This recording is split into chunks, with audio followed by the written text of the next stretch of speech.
Dictation start होगी 5 second बाद। Yes महोदय, भारतीय स्त्रियों की स्थिति अन्य कारणों से कहीं अधिक दहेज प्रथा से प्रभावित हुई है। दहेज के कारण जहां स्त्रियों की सामाजिक हीनता बढ़ी है, वहीं दूसरी ओर नवविवाहित स्त्रियां सताई भी जा रही हैं। शिक्षित परिवारों में पुत्री के जन्म पर खुशी नहीं होती, बल्कि इसे दुर्भाग्य ही माना जाता है। इससे स्त्रियों का सम्मान घटा है और भविष्य अंधकार में हुआ है। भारतीय मुस्लिम समुदाय में दहेज का प्रभाव तेजी से बढ़ता जा रहा है। यहाँ तक कि शिक्षित और संपन्न मुस्लिम परिवारों में भी प्रतिष्ठा के प्रतीक के रूप में दहेज का प्रचलन अपनी जड़ें जमा रहा है। इस संबंध में यह उल्लेखनीय है कि पवित्र कुरान में दहेज का कोई जिक्र नहीं मिलता है।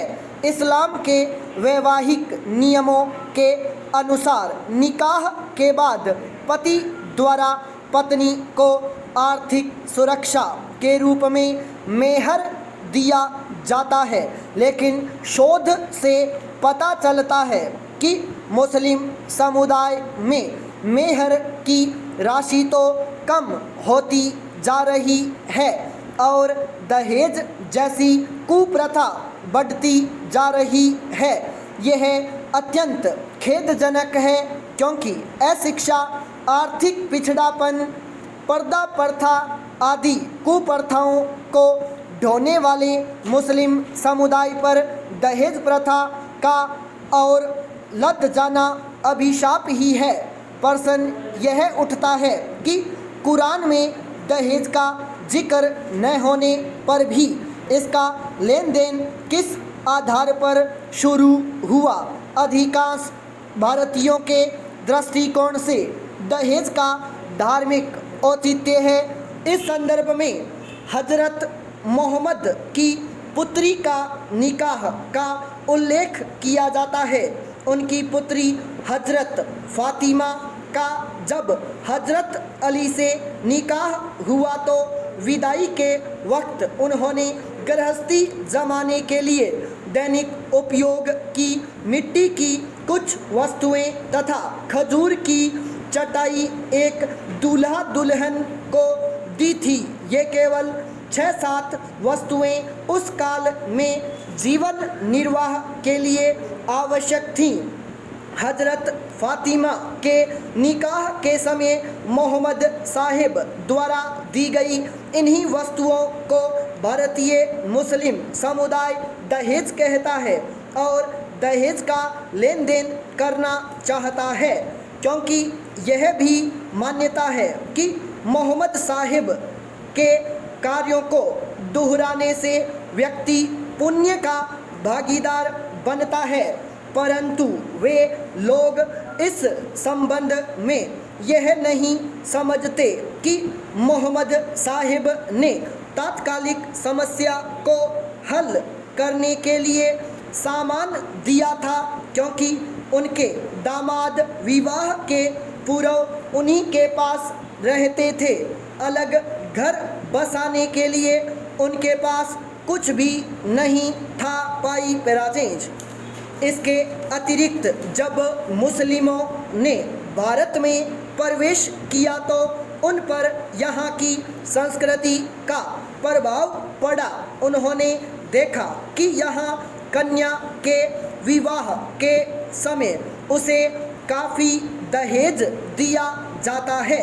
यहाँ की संस्कृति के कुछ अंशों को अपना लेने में उन्हें कोई हानि प्रतीत नहीं हुई।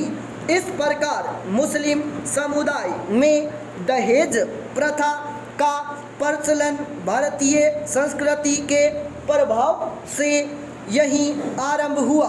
मुस्लिमों ने यहाँ प्रचलित दहेज की तुलना भी हजरत मोहम्मद द्वारा अपनी पुत्री के विवाह के समय कुछ सामान देने से की और उसे न तो गलत माना और न ही इस्लाम के विरुद्ध। वे भी कुछ न कुछ वस्तुएं आवश्यक रूप से देने लगे। पाई पैराचेंज महोदय, प्रारंभ में यह स्वैच्छिक था कि और न ही दहेज में अधिक रकम दी जाती थी। जो भी वधू पक्ष द्वारा अपनी हैसियत के अनुसार दिया जाता था उसे वर पक्ष द्वारा स्वीकार किया जाता था। शादी के बाद दहेज को लेकर कोई समस्या नहीं होती थी, परंतु आज स्थिति इसके ठीक विपरीत है। वर पक्ष द्वारा दहेज की मांग अपने अधिकार के रूप में की जाती है और अधिक से अधिक दहेज मांगा जाता है। पवित्र कुरान में दहेज का कोई स्थान न होते हुए भी व्यवहार में मुस्लिम समुदाय में दहेज की क्या स्थिति है, यह जानने के लिए इंदौर व भोपाल की मुस्लिम महिलाओं का अध्ययन किया गया। सन 1991 की जनगणना के अनुसार भोपाल में मुस्लिम परिवारों की संख्या 28,177 है, जिनमें 89,986 स्त्रियां हैं। इंदौर में मुस्लिम परिवार 14,610 हैं। इनमें स्त्रियों की संख्या 50,598 है। जनसंख्या में परिवारों की संख्या के अनुपात के आधार पर इंदौर से 175 परिवार व भोपाल से 325 परिवार लॉटरी प्रणाली से चुनकर प्रत्येक परिवार की एक स्त्री को अध्ययन के लिए चुना गया। साक्षात्कार अनुसूची के आधार पर किए गए अध्ययन के अनुसार इंदौर व भोपाल की मुस्लिम स्त्रियों के विवाह में दिए गए दहेज की स्थिति स्पष्ट होती है। तालिका से स्पष्ट है कि दोनों ही शहरों में स्त्रियों के विवाह में दहेज दिया गया।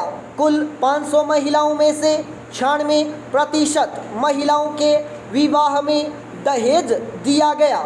इनमें इंदौर की 86% व भोपाल की 97% महिलाओं के विवाह में दहेज दिया गया। परिवारजनों की हैसियत के अनुसार दहेज सामग्री में कपड़े, बर्तन, जेवर आदि दिए गए। पाई पैराचेंज कुल 500 महिलाओं में 3% महिलाओं के विवाह में दहेज नहीं दिया गया। इनमें इंदौर की 1% महिलाएं हैं और भोपाल की 2% महिलाएं हैं। इन्होंने परिवारजनों की मर्जी के खिलाफ कानून पद्धति से विवाह किया। इसी कारण उनके विवाह में दहेज नहीं दिया गया। इस संबंध में सर्वाधिक महत्वपूर्ण तथ्य यह है कि क्या दहेज के कारण स्त्रियों को प्रताड़ित किया जा रहा है। निम्न आंकड़े इसी संबंध में हैं। आंकड़ों से स्पष्ट है कि कुल 500 महिलाओं में 2% महिलाओं को दहेज के कारण ससुराल में परेशानी उठानी पड़ी। इनमें इंदौर की 1% और भोपाल की 2% महिलाएं हैं। इंदौर की तुलना में भोपाल की महिलाओं को कम परेशानी उठानी पड़ी। इसका कारण शिक्षा और आर्थिक आत्मनिर्भरता है। कुल 500 महिलाओं में 97% महिलाओं को दहेज के कारण ससुराल में परेशानी नहीं हुई। इनमें इंदौर की 96% व भोपाल की 97% महिलाएं हैं। स्पष्ट है कि मुस्लिम समुदाय में इस बुराई की अभी शुरुआत ही हुई है। आयु के आधार पर बनाई गई तालिका से स्थिति और अधिक स्पष्ट होती है। कुल 500 स्त्रियों में से 2% महिलाओं को दहेज के लिए परेशानी उठानी पड़ी। इनमें इंदौर की 1% महिलाएं व भोपाल की 2% महिलाएं हैं। भोपाल में शिक्षा और आत्मनिर्भरता का प्रतिशत अधिक होने से यह परेशानी कम है। स्टॉप।